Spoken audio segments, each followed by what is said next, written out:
येताच. चला ठीक आहे. आपण मेटल्स एंड नॉन मेटल्स मध्ये आपला जो टॉपिक सुरू होता फिजिकल प्रॉपर्टीज आणि मी तुम्हाला प्रत्येक प्रॉपर्टीचं डिटेल रिझन दिलेलं आहे आणि आपले त्याचे 3 व्हिडिओ झालेले आहेत. तिन्ही व्हिडिओ मी अपलोड केलेले आहेत.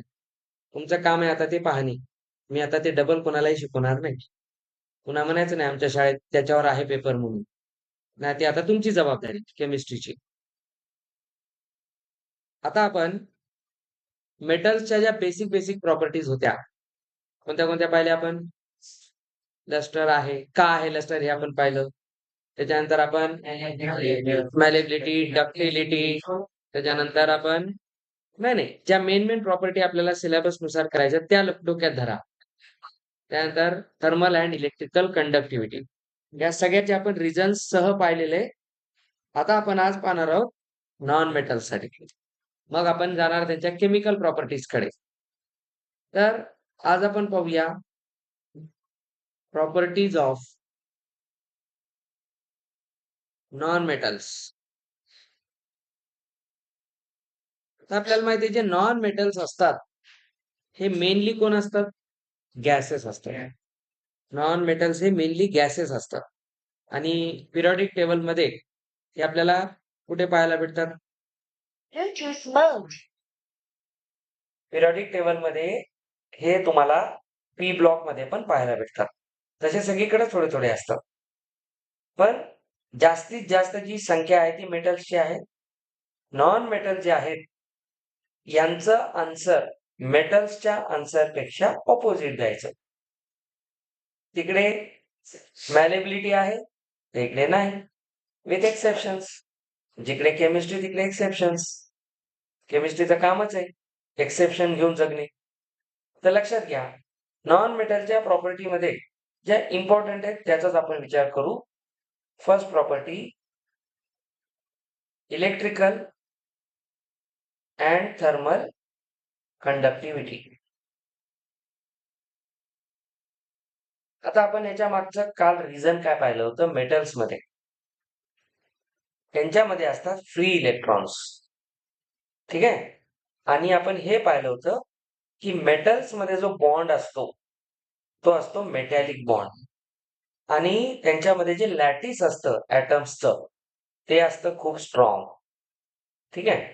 मेटल्समध्ये इंट्रामॉलिक्युलर फोर्स जास्त आहे म्हणून लॅटिसमध्ये जो बॉन्ड बनतो मेटॅलिक बॉन्ड तो स्ट्रॉंग बॉन्ड असतो. Metallic bonds are very strong bonds आणि ते एकाच टाईपच्या ॲटम्समध्ये जे एकच एलिमेंट असल्यामुळे एकाच टाईपचे होमोजिनियस ॲटम्स असल्यामुळे त्यांचा मेटॅलिक बॉन्ड स्ट्रॉंग बॉन्ड असतो आणि म्हणून त्यांना ब्रेक करणं अवघड आहे आणि म्हणूनच त्यांची स्ट्रेंथ जास्त आहे. मॅलेबिलिटी का आहे? ती जास्त का असते? कारण स्ट्रॉंग बॉन्डमुळे आपण त्यांना ठोकून त्यांचा लांब पत्रा केला तरी बॉन्ड लवकर तुटत नाही. म्हणून ते आपण कितीही लांबपर्यंत त्यांची स्ट्रेंथ आणि लेंथ या सगळ्या गोष्टी वाढवू शकतो. इथे थोडंसं वेगळं काम आहे. नॉन मेटलच्या बाबतीत एक महत्वाची गोष्ट लक्षात ठेवायची. जे नॉन मेटल्स असतात, नॉन मेटल्स हॅव बघा कोव्हॅलेंट बॉन्ड्स. ठीक आहे. आता कोव्हॅलेंट बॉन्डिंग जे असतं हे कोणामध्ये होतं? सेम टाईपच्या ऍटम्स मध्ये होतं. कार्बन जेव्हा कार्बन सोबतच बॉन्ड बनवतो किंवा कार्बन हायड्रोजन सोबत बॉन्ड बनवतो तर हे कोव्हॅलेंट टाईपचं बॉन्डिंग असतं. कार्बनची व्हॅलेन्सी आहे 4. तर कार्बन काय करेल? 4 व्हॅलेन्सी आहे तर या पद्धतीने तो सिंगल बॉन्ड बनवेल. आता हे आपण कार्बन कंपाऊंड्स मध्ये शिकणार आहे. तर तो सिंगल बॉन्ड बनवेल. आता हा काय करेल? दुसऱ्या कार्बन सोबत सुद्धा बॉन्ड बनवू शकतो. आता ह्यांच्या पण पुढे ब्रँचेस निघतात. यालाच आपण कॅटेनेशन म्हणतो.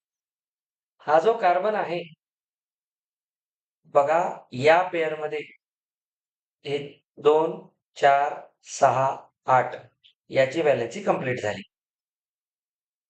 म्हणजे ह्याने जो बॉन्ड बनवला तो स्वतःसोबतच बनवला. स्वतःची जी ब्रँचिंग केली जाते याला म्हणतात कॅटेनेशन. तो लॉंग चेन्स बनवतो. आणि हा कार्बन आपल्या व्हॅलेन्सीला 4 हायड्रोजन सोबत सुद्धा सॅटिस्फाय करतो. कारण हायड्रोजनची व्हॅलेन्सी 1 आहे. तर 4 हायड्रोजन एका कार्बन सोबत बॉन्ड बनवून एक CH4 नावाचा मिथेन हा हायड्रोकार्बन क्रिएट करतात. आणि हा कोव्हॅलंट बॉन्ड मधला फॅमिलीतला अल्केन फॅमिलीतला हा फर्स्ट मेंबर आहे. आता या टाईपचे जे बॉन्ड्स बनतात हे असतात covalent bonds. Covalent bonds are comparatively very weak. खूप वीक असतात. आणि हे खूप वीक असल्यामुळे ह्यांच्यामध्ये फ्री इलेक्ट्रॉन्स नसतात जास्त. फ्री इलेक्ट्रॉन्स नसतात नॉन मेटल्स मध्ये. त्यांचं जे काय बॉन्डिंग आहे कोव्हॅलंट टाईपचं बॉन्डिंग आहे. तर आता पहा कोव्हॅलंट बॉन्ड्स असतात त्याच्यामध्ये जे असतात सगळ्यात main no free electrons are present. आता इथं खूप जणांच्या मनात एक कन्फ्युजन असणार, 100% असणार. सर कोव्हॅलंट बॉन्ड जर वीक असतील तर इलेक्ट्रॉन तर लवकर फ्री व्हायला पाहिजे. ठीक आहे का मनात डाऊट हा? मी म्हणल्यामुळे आहे म्हणू नका. मला काही जणांच्या चेहऱ्यावर दिसला तो. आता त्याचं उत्तर तुम्हीच द्या. मी तर देतो. मी त्यासाठीच इथं बसलो. आपल्या मनात जो डाऊट आहे की कोव्हॅलंट बॉन्ड जर वीक असतील तर आपण यांना सहजपणे इलेक्ट्रॉनला फ्री करू शकतो. मग तर खूप सारे फ्री इलेक्ट्रॉन्स मिळतील. कारण फ्री इलेक्ट्रॉन्स म्हणजे कोणते बेटा? जे बॉन्ड मध्ये नसतात किंवा त्यांना पटकन बाहेर काढता येतं.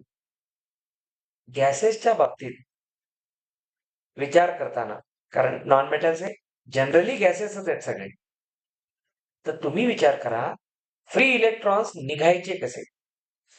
मेटल्स मध्ये जाऊन विचार करून सांगा. पहिली प्रॉपर्टी होती फोटो इलेक्ट्रिक इफेक्ट. मेटलच्या सरफेसवर फ्री इलेक्ट्रॉन्स असतात. गॅस आहे त्याचा कोणता सरफेस आहे? तुम्ही गॅसवर फोटॉनचे पार्टिकल टाकून कोणता इलेक्ट्रॉन बाहेर काढणार? इलेक्ट्रॉन निघतच नाही तसा. मेटल्सच्या सरफेसवर फोटॉन्सचं बॉम्बर्डिंग करून आपण इलेक्ट्रॉनला इजेक्ट करतो, बाहेर काढतो. असं नॉन मेटल्स मध्ये होत नाही. म्हणून नॉन मेटल्स मध्ये फ्री इलेक्ट्रॉन नसतात. नॉन मेटल्स मध्ये जेवढे इलेक्ट्रॉन्स असतात हे पूर्णपणे बॉन्ड मध्येच पार्टिसिपेट केलेले असतात. तर त्यांना जर बाहेर काढायचंय तर आपण कोव्हॅलंट बॉन्डला बाहेर काढण्यासाठी वेगवेगळ्या एनर्जीज देतात असतो. तर यांची जी लॅटिस एनर्जी असते कोव्हॅलंट बॉन्डला कमी लागते. इलेक्ट्रॉन फ्री केले तर आपल्याला काय करावं लागेल? यांना आपण जे इलेक्ट्रोलायसिस वगैरे प्रोसेस म्हणतो त्या प्रोसेसमध्ये आपण यांना इलेक्ट्रिकल कंडक्टिव्हिटी मध्ये आणतो. पण जनरली हे तसे काही करतच नाहीत.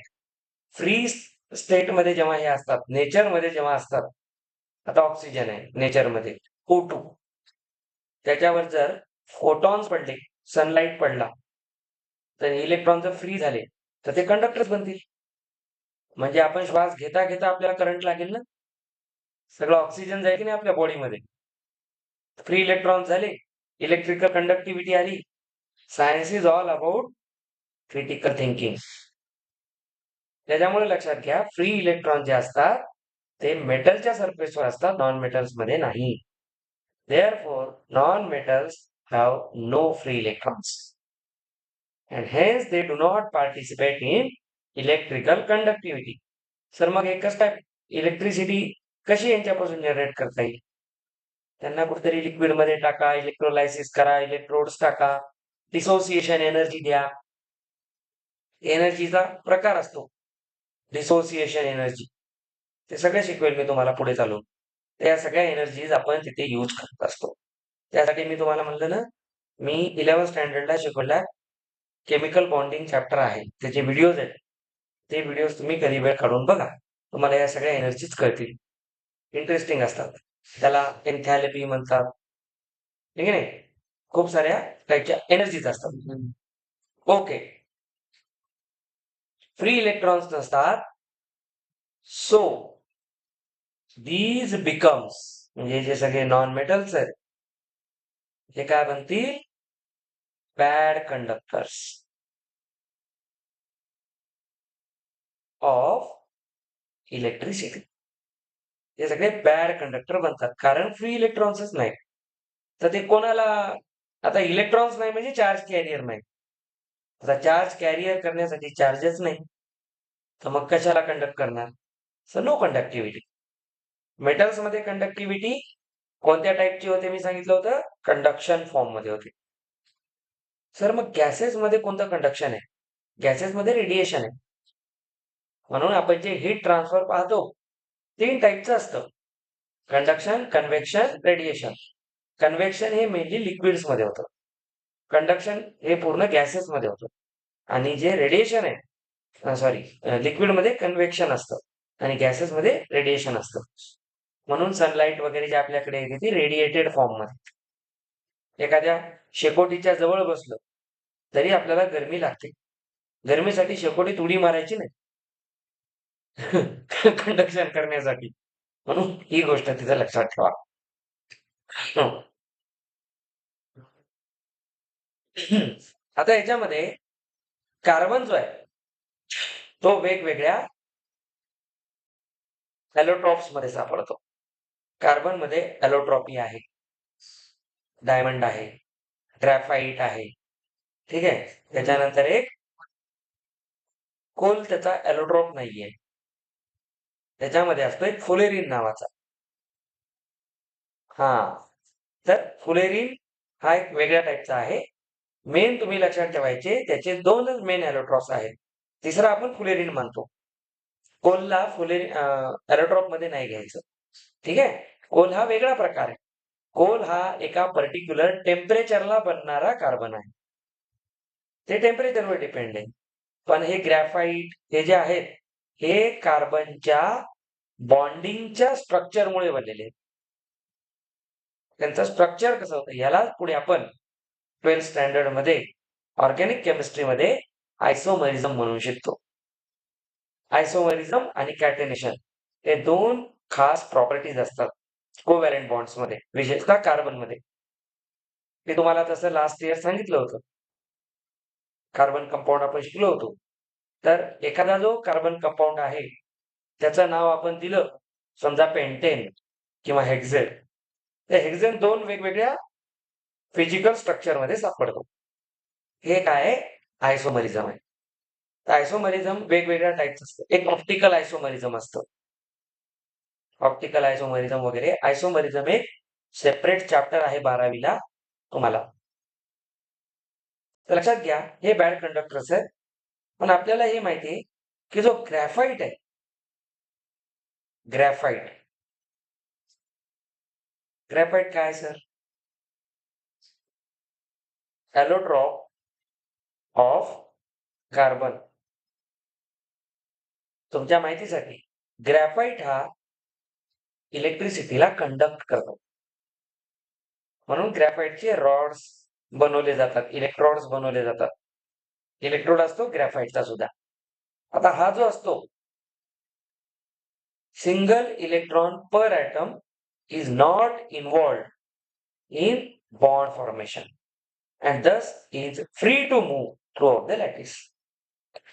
फ्री इलेक्ट्रॉनचा असाच अर्थ असतो बेटा, जे ऍक्च्युअली बॉन्ड फॉर्मेशन मध्ये नसतात. मेटलच्या सरफेसवर जे फ्री इलेक्ट्रॉन्स आहेत ते ऍक्च्युअली त्या लॅटिस मध्ये बॉन्ड मध्ये नसतात, फ्री आहेत, ते हिंडायले. म्हणजे असे स्टुडंट ऐका, जे खूप अभ्यासू आहेत कॉलेजमध्ये गेलेले, ते क्लासरूम मध्ये लेक्चर अटेंड करायलेत, काही बाहेर कॅन्टीन मध्ये इकडे तिकडे फिरायलेत, ते फ्री इलेक्ट्रॉन्स आहेत. त्यांना कोणाचा कॉल आला, निघाले, कारण ते बॉन्डेड नाही. आणि जे वर्गात बसले त्यांना कॉलच येणार नाही, कारण त्यांचे मोबाईल ऑलरेडी बंद करून ठेवलेले आहेत. तर ते बॉन्डेड इलेक्ट्रॉन्स आहेत. फ्री इलेक्ट्रॉन जे असतात ते तेच आहेत जे बॉन्ड फॉर्मेशन मध्ये नसतात. असा ग्रॅफाइट मध्ये तुम्हाला फ्री इलेक्ट्रॉन सापडतात. म्हणून जो ग्रॅफाइट आहे, कार्बनचा कोव्हॅलेंट बॉन्डेड तो ॲलोट्रॉप असून सुद्धा तो एक गुड कंडक्टर ऑफ इलेक्ट्रिसिटी आहे. आला एक्सेप्शन आला. नॉन मेटल आहे तरी सुद्धा कंडक्टर आहे. हा त्याच्या मागचे रिझन आहे. याच्यामध्ये फ्री इलेक्ट्रॉन्स आहेत. So it is good conductor. समजलं? मी तुम्हाला काल सांगितलं होतं, इलेक्ट्रिसिटीचा कंडक्टर आहे म्हणजेच तो हीटचा पण कंडक्टर आहे. हीट काय आहे? Heating effect of electric current, joules law, I²RT. आपण क्वेश्चनही केलेत. ठीक आहे. तर जूल्स लॉ आलाच कुठून? इलेक्ट्रिसिटी काय करते? हीट पण जनरेट करते, मॅग्नेटिझम पण जनरेट करते. आता आपल्याला पुढे ते शिकायचं मॅग्नेटिक इफेक्ट्स. तर या सगळ्या गोष्टी इथे येतात. क्लिअर झाला आता? तर नॉन मेटल्स का बॅड कंडक्टर्स असतात? त्याचं एक्सेप्शन काय द्या? ग्रॅफाइट. का जर ग्रॅफाइटमध्ये सिंगल ॲटम जो असतो तो कुठल्याही बॉन्डमध्ये पार्टिसिपेट करत नाही, म्हणून तो फ्री आहे टू मूव्ह. फ्री इलेक्ट्रॉनचा अर्थच असतो which do not participate in bond formation, म्हणून त्यांना आपण पटकन काढून घेतो. हा मेन पार्ट असतो. कोणत्या बॉन्ड फॉर्मेशन मध्ये? ते त्या लॅटिस मध्ये नसतात. लॅटिस हे स्ट्रक्चर आहे. तर लॅटिस बॉन्ड मध्ये बनलेलं स्ट्रक्चर आहे. मग त्याला जर तोडायचं तर लॅटिसला तोडा. त्यासाठी बॉन्डला एनर्जी द्या. तीच आहे लॅटिस एनर्जी. लॅटिसला तोडण्याची एनर्जी, लॅटिस एनर्जी. आता जे बॉन्ड मध्येच नाहीत म्हणजे लॅटिस मध्येच नाहीत ते फ्री टू मूव्ह आहेत, म्हणून त्यांना कोणी इलेक्ट्रॉन्सला घेऊन टाकतं आणि कंडक्टर म्हणून ते काम करतात. कारण ते चार्ज कॅरी करतात. चार्ज कॅरियर म्हणून आले की म्हणजे ते काय झाले? कंडक्टर झाले. चार्ज कॅरी नाही करणार, इन्सुलेटर झाले. कधी कधी मला वाटलं आज कंडक्टर व्हावं, उद्या इन्सुलेटर व्हावं. असे कोण असतात? Semi conductors.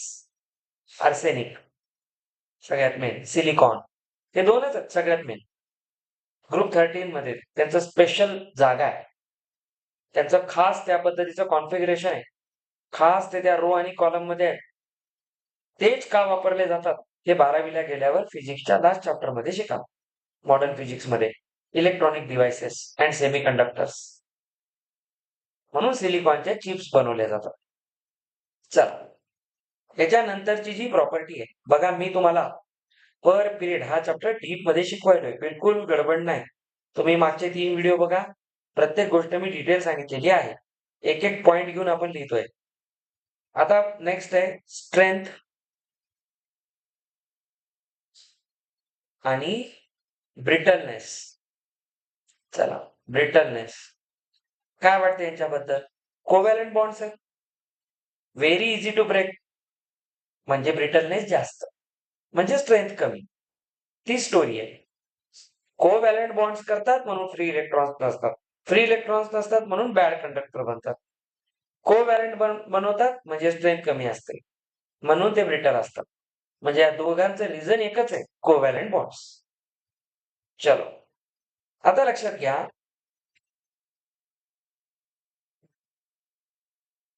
जे तुम्हाला नॉन मेटल्स असतात, non metals found in solid state, जे सॉलिड स्टेट मध्ये नॉन मेटल्स आहेत त्यांचा काय प्रॉब्लेम आहे बघा. They are very brittle.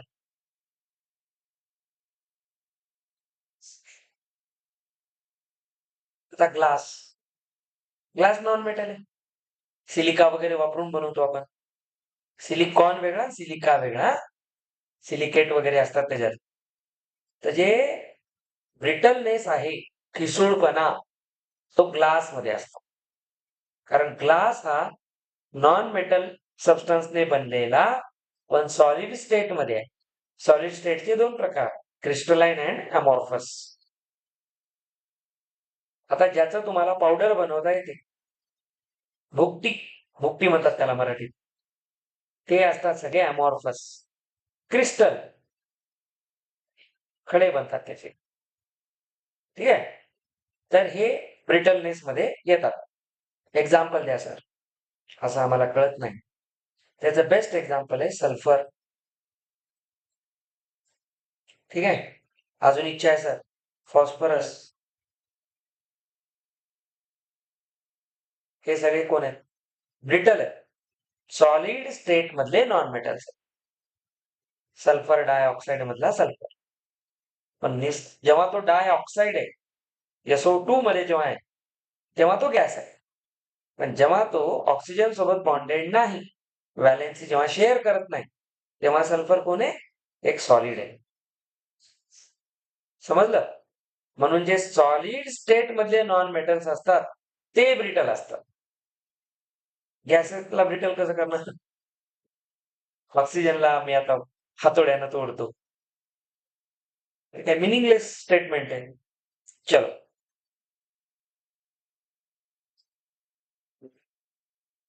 आता बघा, due to weak attractive forces, शब्दाकडे लक्ष द्यायचं. अट्रॅक्टिव्ह फोर्स कसा आहे? वीक आहे. आपण म्हणतो non metals are not malleable और डक्टाइल. डक्टिलिटी आणि मॅलेबिलिटी हे कशावर डिपेंड असते? अट्रॅक्शन फोर्सवर. मी तुम्हाला आताच सांगितलं होतं. मेटल्स मध्ये अट्रॅक्शन फोर्स खूप जास्त आहे. म्हणून त्याला हॅमर करून करून करून करून आपण तोडत पूर्ण नाही, पण आपण त्याला शीट मध्ये कन्वर्ट करू शकतो. खूपच तुम्ही हॅमरिंग केलं, खूप खूप खूप केलं, तर त्याचा तुकडा पडेलच. म्हणजे तुम्ही बॉन्ड शेवटी तोडलाच. पण आता तुम्ही बघा, सर आम्ही एक 10 ग्रॅम ऑक्सिजन घेतला आणि त्याला हातोड्यानं मारून मारून ऑक्सिजनचा पत्रा बनवला. असं कधी आपण ऐकत नाही. दिस डझंट हॅपन. त्याचं रिझन आहे, कोव्हॅलेंट बॉन्ड्स आहेत. ओ ओ ऑक्सिजनचा ॲटॉमिक नंबर 8, 2,6 व्हॅलेन्सी 2. समजलं? पण हे दोघं शेअर करतात. एक ऑक्सिजन दुसऱ्या ऑक्सिजन सोबत येतो, O2 बनवतो. शेअरिंग केलं. ऍक्च्युअली ह्यांची भूक फार मोठी नसते. मग हे जे बॉन्ड बनवतात ते तात्पुरते असतात. म्हणून ते वीक बॉन्ड्स असतात. कोव्हॅलेंट बॉन्ड म्हणजे अतिशय स्वार्थी, खूप सेल्फिश. ठीक नाही? सेल्फी काढणारे लोक कोण असतात? सेल्फिश असतात. कसं? तर हे पटकन ब्रेक होतात. आता पटकन ब्रेक होतात तर कशाचा पत्र आणि कशाचा pipe? No malleability, no ductility. Long pipe बनवता येत नाही. त्याचं रिझन काय देणार? Weak attractive forces. 9 स्टँडर्डला येऊन 10 स्टँडर्डला येऊन या गोष्टी विथ रिझन सांगता आल्या पाहिजे. मॅलेबिलिटी डक्टिलिटीचं 6वी-7वी पासून ऐकायला. पण आता रिझनिंग करायचं. या प्रत्येक गोष्टीच्या मागचं सायन्स समजून घ्यालो आपण. लॅटिस म्हणजे काय, वीक अट्रॅक्टिव्ह फोर्सेस, या गोष्टी इथं असतात. चला, पण याच्यामध्ये एक एक्सेप्शन आहे, डायमंड. आता यांची गंमत बघा काय. हा जो डायमंड असतो, महाग आहे बाबा, याच्यात ए पण सोडता येत नाही. तो जो डायमंड आहे हा मात्र ऍट सम एक्सटेंट हा आहे डक्टाईल. का बरं सर? Due to ॲलोट्रॉपी. त्याचं स्ट्रक्चरच असं आहे की हा काही ना काही लॅटिस बनवतो. त्याला काही ना काही एनर्जी असते. मग ह्याच्यातले अट्रॅक्टिव्ह फोर्सेस जे आहेत ते तेवढे वीक नसतात. आता थोडेफार स्ट्रॉंग आहेत, म्हणून जेवढे स्ट्रॉंग आहेत तेवढाच डक्ट त्यांचा निघेल. म्हणून आपण डायमंडला तिथे घेतो. आपल्या सगळ्यांना माहिती आहे diamond is the hardest substance. Non metal आहे तरी हार्डेस्ट आहे. म्हणजे केमिस्ट्री वाल्याला ठरवताच आलं नाही की आपल्याला नेमकं काय शिकवायचं. ठीक आहे नाही? फिजिक्सनं काय केलं? न्यूटनचे 3 लॉ आले. सगळं मेकॅनिक्स बनलं. सगळं मेकॅनिक्स. मॅथमॅटिक्स नाही, अल्जेब्रा, ट्रिग्नोमेट्री, कॅल्क्युलस दिलं, सगळं मॅथ क्लिअर झालं. केमिस्ट्री वाल्याला सिलेबसच ठरवता आला नाही. मेटल्स म्हणून हा हे पाहिजे, ते पाहिजे, हे पाहिजे, पण याच्यात नाही, घ्या एक्सेप्शन. नॉन मेटल ये वय ये अर पण ते ग्रॅफाईटला जमणार, डायमंडला जमणार. सगळं सांगतील, दुनियाभर पानभर लिहितील, शेवटी एक्सेप्शन म्हणतील. म्हणून केमिस्ट्रीचा प्रॉब्लेम आहे. ते केमिस्ट्रीला ठरवता आलं नाही. मॅथ फिजिक्सने इतकं पक्क केलंय, तुम्हाला एक्सेप्शन नावाची गोष्ट दिसणार नाही मॅथ्स मध्ये. सर 2+3 5 होते, पण ऑस्ट्रेलियात होत नाही, तिथे एक्सेप्शन आहे असं नसते. मॅथ्स असं नाटकच जमू देत नाही. मॅथ्स मध्ये एक आगाऊ बोलायचंच नाही. फायनल करून टाकलं, x+x is 2x, x into x is x². त्याचं उत्तर आहे, त्याची जॉमेट्री आहे, त्याचं सगळं आहे. याचं काहीच पक्क नाही. म्हणून हे थोडस त्रासदायक असते लेकरांना. एक्सेप्शन पाठ करत बसावं लागतात. बिचारे यांच्यामध्ये असे मोठे मोठे सायंटिस्टच झाले ना. इकडं मॅथ्स मध्ये आर्यभट्ट पासून अरिस्टॉटल आहेत, पायथागोरस आहेत, लय मोठमोठे लोक झाले. फिजिक्स मध्ये तर दोघच बस झाले, न्यूटन आइन्स्टाईन. दोघांनी अर्ध फिजिक्स लिहून टाकलं, अर्ध्यापेक्षा जास्त दोघांनीच लिहिलं. उरलेल्यांनी काय केलं, त्यांना चूक सिद्ध करण्याच्या नादात 4 नवीन शोध लावले. ठीक नाही. बघा ते आर्किमिडीज वगैरे हे होते. त्याच्यात आमच्या इकडे कोण होता बघा, अपोलोनियस मॅथ्स मध्ये. पायथागोरसला पायथागोरसला रॉंग किंवा काही म्हणण्याच्या नादात त्यानं स्वतःचा एक थेरम बनवला, मीडियन वापरून. खुश, फुकटामध्ये त्याचं नाव झालं मॅथ्स मध्ये. असो, तर हे थोडासा प्रॉब्लेम आहे या बिचाऱ्याचा. Then we have density. आता डेन्सिटीचा थोडा विचार करा. कमी आहे. डेन्सिटीचा बेसिक फॉर्म्युला जर आठवत असेल तर मास अपॉन व्हॉल्यूम आहे. याचा अर्थ जेवढं व्हॉल्यूम जास्त तेवढी डेन्सिटी कमी. अब देखो, इसका सायन्स समजो. नॉन मेटल्स मध्ये हे कसं आम्ही ट्रॅक करणार. आम्ही घेतलं ऑक्सिजन, एक्झाम्पल घ्या. ऑक्सिजन असा असा असा असा असा आपण ऑक्सिजन मध्ये केलं, आणि तोच जर आम्ही आयरन घेतला,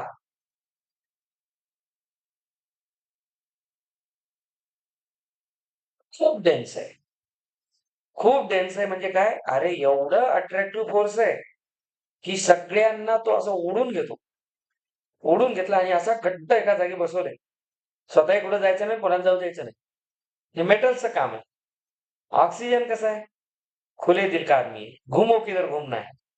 ऑक्सिजनचा एक ऍटम इकडे, एक तिकडं, सगळे पसरलेले आहेत. आपल्या आता क्लासच्या विद्यार्थ्यासाठी जिकडं तिकडं पसरलेले आहेत. सगळे नॉन मेटल्स आहेत सध्या. हे नाही, बॉन्डच नाही अभ्यासाबद्दल. तर बघा हे सगळे असे दूर दूर दूर पसरले. सीजन मध्ये अट्रॅक्टिव्ह फोर्स खूप कमी असल्यामुळे, हे थांबा रे बेटा, मॉलिक्युलर स्ट्रक्चर जर पाहिलं, O2 मॉलिक्युल आहे, O2 मॉलिक्युल असतो, लक्षात घ्या. O आहे ऍटम, O2 तर मॉलिक्युल आहे. जरी ऑक्सिजन ऑक्सिजन मध्ये आपला बॉन्ड बनवू तरी कसं, देखो मगर दूर से. बॉन्ड असा फार स्ट्रॉंग नाही, तर हे दोन असे असे आहेत. Fe कसं असतं, Fe2Al2, पक्क पकडलंय. व्हॉल्यूम कमी झालं, जेवढं व्हॉल्यूम कमी तेवढी डेन्सिटी जास्त. ऑक्सिजन गॅसेस मध्ये बघा मॉलिक्युलर स्ट्रक्चर कसं आहे, स्पेशियस आहे. 7 सीटर गाडी आहे, हे आपलं बनवलंय MG कॉमेट 4 सीटर, आणि हे बनवून टाकलंय मोठी गाडी. कोणती ती 7 सीटर, कोणती, किया कार्निवल, अशी खूप जागा. त्याच्यामुळे लक्षात घ्या, नॉन मेटल्स मध्ये, हे बेटा तुम्ही आपापसात चर्चा करू नका. मी आईन्स्टाईनचं नाव घेतलं तर काय स्वतःला आईन्स्टाईन समजायले काय. लक्ष द्या मी काय सांगाल होते. याचं रिझनिंग तुम्हाला करता आलं पाहिजे. डेन्सिटीचा प्रॉब्लेम असा आहे की बघा, जी मॉलिक्युलर स्ट्रेंथ असते, molecular strength is weak due to larger volume. अरे व्हॉल्यूम जास्त आहे म्हणून सगळे जे ऍटम्स आहेत ते सेपरेट झालेले आहेत जास्त आणि त्याच्यामुळे स्ट्रेंथ कमी झाली, व्हॉल्यूम वाढलं. So density is decreased. म्हणून नॉन मेटल्स हे लेस डेन्स असतात. समजा याच्या मागचा सायन्स आहे, बाकी काहीच नाही. तर खूप डेन्सिटी कमी असते due to the molecular size. atoms are not closely packed. जास्त क्लोज नसतं, व्हॉल्यूम जास्त होतं. आता तुम्ही बघा, एक्झाम्पल घेतला तर फॉस्फरसचा P4 एक असतो. ठीक आहे. सल्फर मध्ये एक एक्झिस्ट करतो S8. पुढे 11-12 गेलो शिकाल तुम्ही. 8 सुद्धा आहे. ठीक आहे. ते सल्फर झालं, त्याच्यानंतर हे झालं. यांच्या डेन्सिटी खूप कमी आहे. बघा याची ऍटमची संख्या वाढली पण हे बिचारे जास्त व्हॉल्यूम देत नाहीत. थोडीफार डेन्सिटीचे येतं बघा. तर या पद्धतीने लक्षात ठेवायचं की नॉन मेटलची डेन्सिटी कमी असते, स्ट्रेंथ कमी असते, ब्रिटलनेस जास्त असतं, electrical and thermal conductivity poor असते. प्रत्येकाला काही ना काही एक्सेप्शन्स पण आहेत. ओके. तर या ठिकाणी आपल्या फिजिकल प्रॉपर्टीज संपलेल्या आहेत. उद्या क्लास नाहीये.